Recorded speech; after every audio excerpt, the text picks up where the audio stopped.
앞 시간에 제가 지난해 우리나라 펀드 수익률이 1등이 겨우 0.9%였다라는 얘기를 했죠.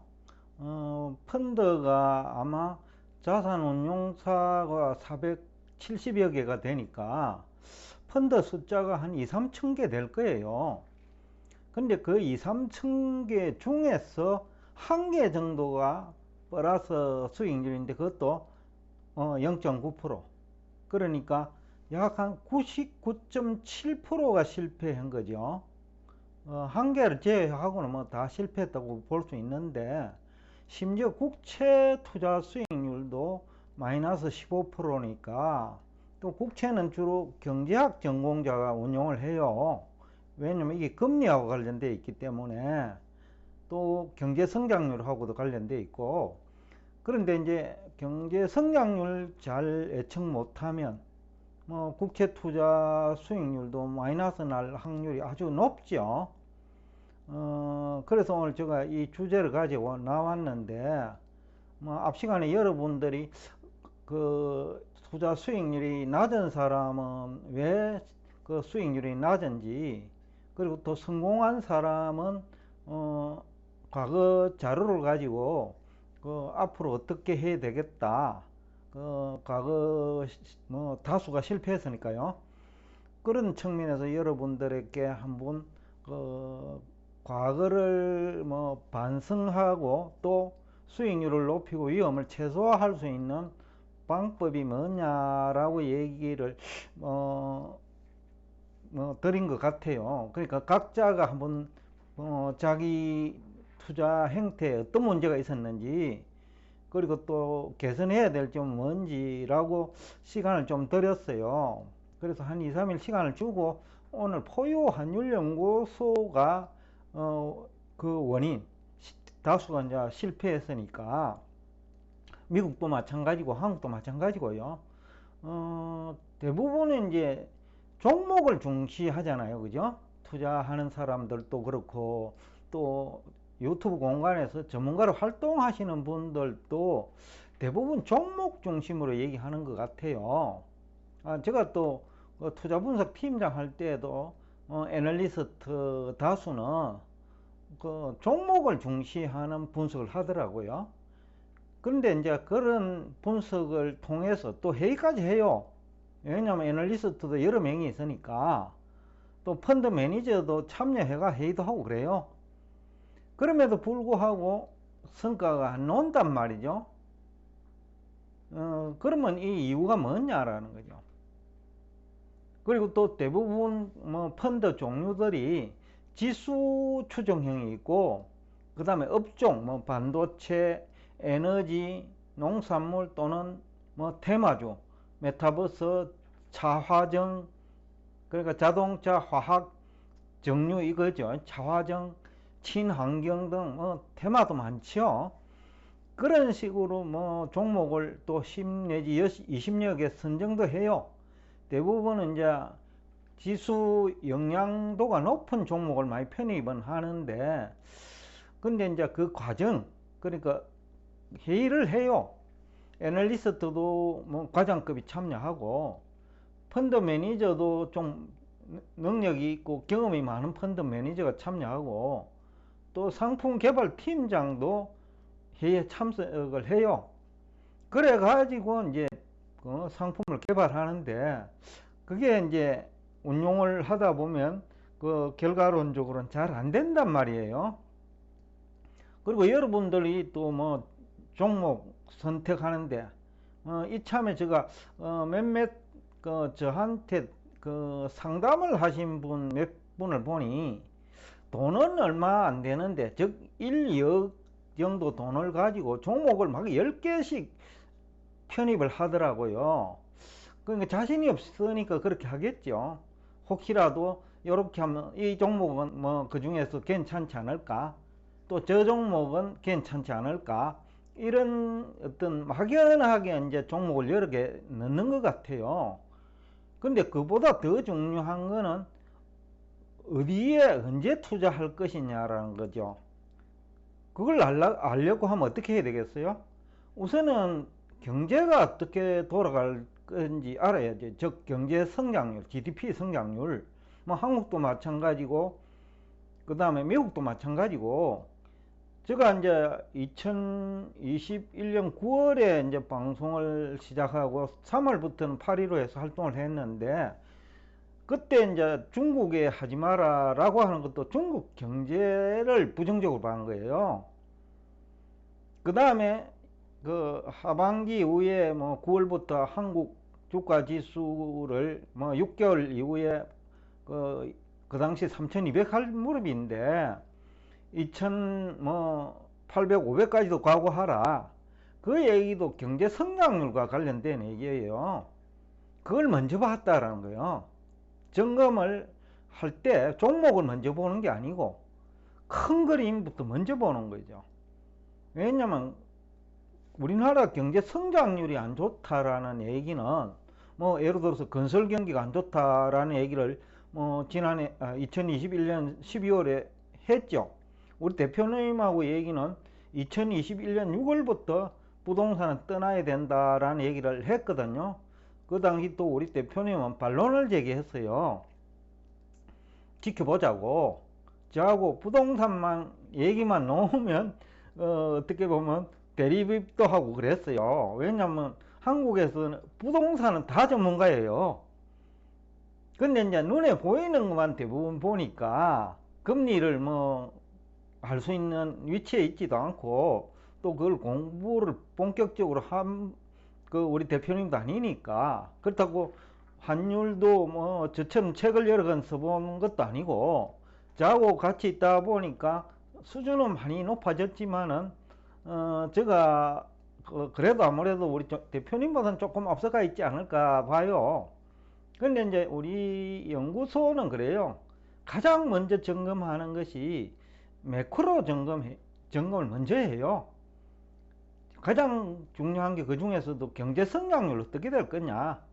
중국 경제 성장률이 별로일 것 같으니 중국 들어가지 말라는 거죠. 또 중국 경제 성장률이 안 좋으니 우리도 안 좋을 것 같다라는 거죠. 그럼 우리 쪽도 부정적이죠. 그래서 그 3200 할 때 2500까지도 각오해야 된다라는 얘기를 하는 이유이기도 하고요.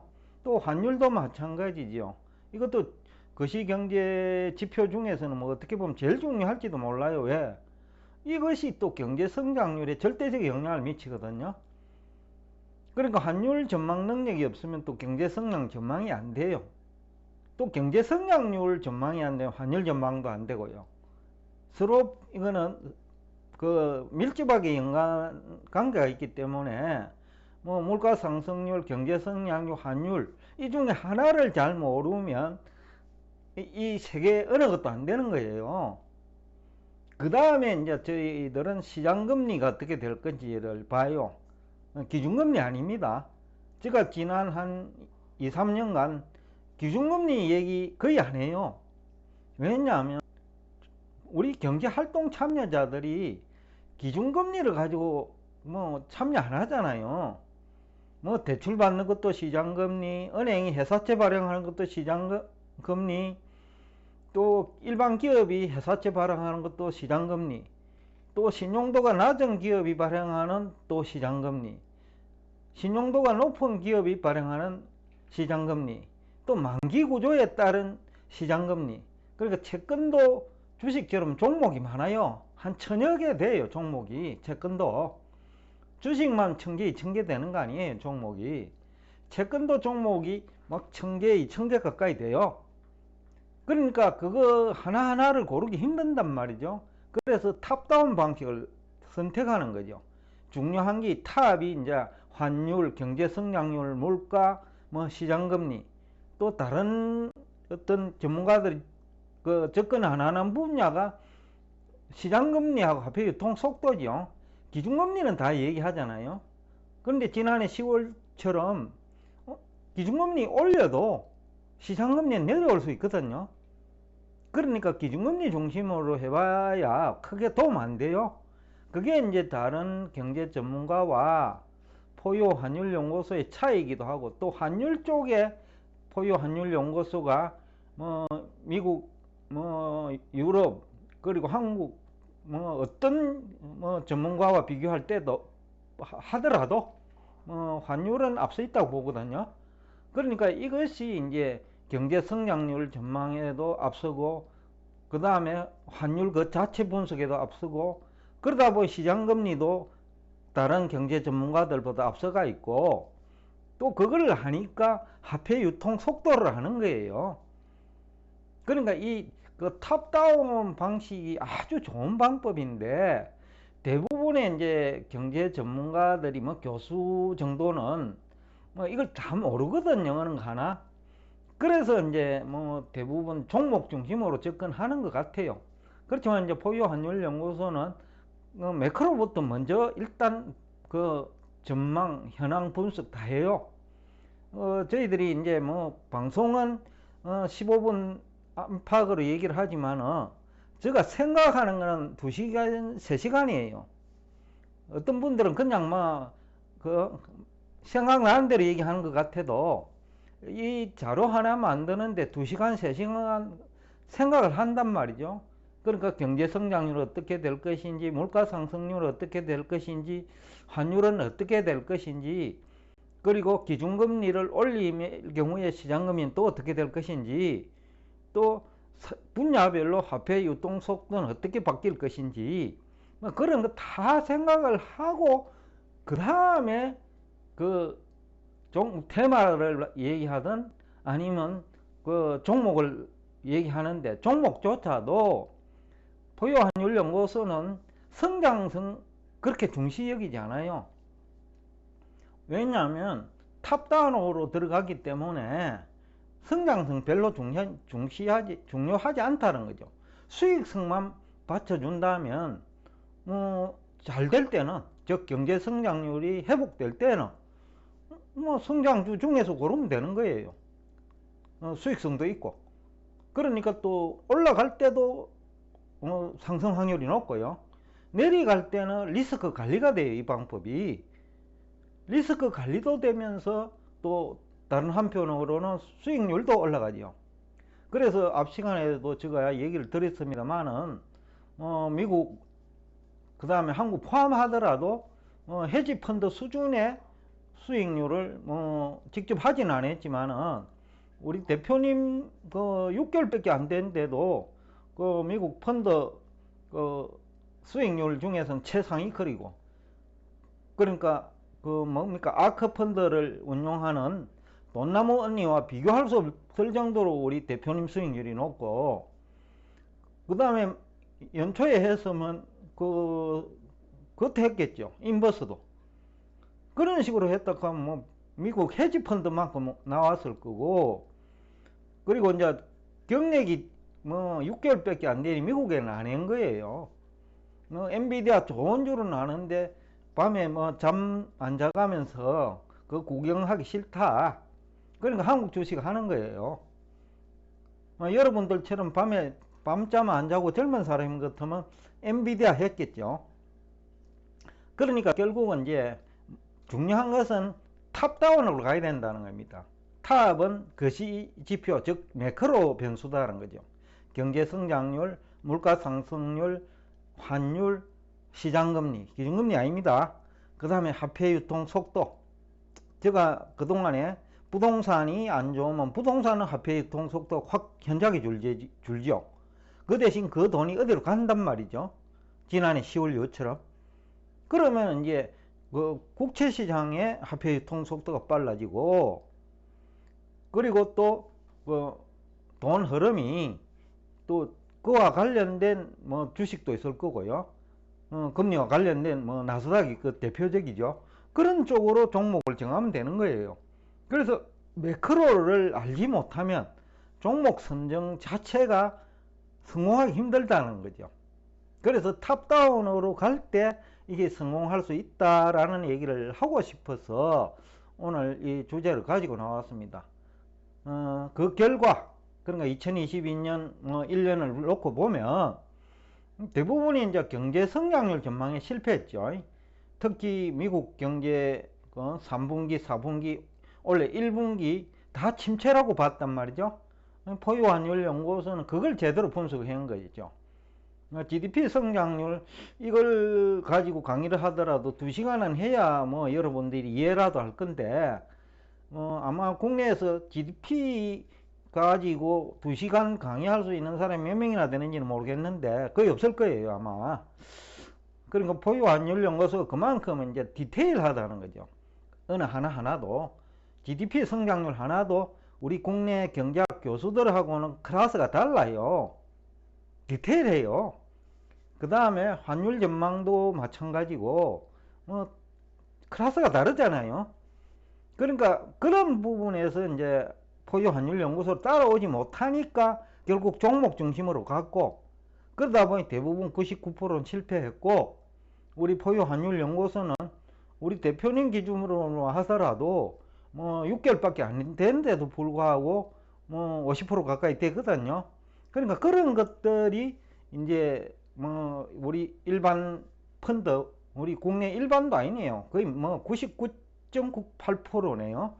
그 정도의 이제 실패한 펀드와 차별화가 되고 있다. 그러니까 최소한도로 수익률 격차가 50%다. 뭐 마이너스 수익률도 있으니까 뭐 100% 수익률도 있을 거예요. 그러니까 오늘 제가 하고자 하는 얘기는 여러분들도 공부를 할 때 탑다운으로 가야 된다. 왜냐면 탑을 공부를 해야 되는데 이거 시간 많이 걸려요. 사실은요. 제가 우리 홈페이지 그림을 가지고 설명을 하고 있는데 여러분들이 뭐 사실 책도 그럴듯한 게 없고 또 전문가도 그 정도 수준, 즉 GDP 하나를 가지고 2시간 정도 강의를 할 수 있는 그 정도 실력을 가진 사람도 제가 알기로는 없거든요. 그게 안 되면 또 환율도 모르고, 또 환율이 안 되면 경제 성장률 잘 안 돼요. 또 환율은 물가에도 영향 주고요. 그리고 상품, 그 원자재에도 영향을 주니 결국 이 환율, 경제 성장률, 물가를 알기 위해서는 이 전체를 다 이해를 해야 되니 책을 쓴다 하면 한 10권에서 20권 정도 되는 거예요, 이게요. 그러니까 이제 여러분들이 어렵지만 그래도 그 뭐 돈벌이 수단으로 공부를 하는 정도만 하면 뭐 한 권 정도로 압축해가 뭐 얘기할 수 있겠죠. 공부하면 뭐 재테크 하면서 뭐 전문가로 활동 안 하고 그런 식으로 한다 하면 한 1년 내지는 6개월 정도 제대로 공부를 한다면 아마 수익률이 지금보다 훨씬 높고 리스크도 훨씬 줄겠죠. 여하튼 뭐 제가 오늘 이런 얘기를 한다고 해가 여러분들이 실력이 느는 건 아니지만 그러나 접근 방법은 탑다운으로 가야 실패하지 않는다 라는 얘기를 하면서 오늘 여러분과 대화를 여기서 끝내겠습니다. 오늘도 끝까지 경청해 주셔서 대단히 감사합니다.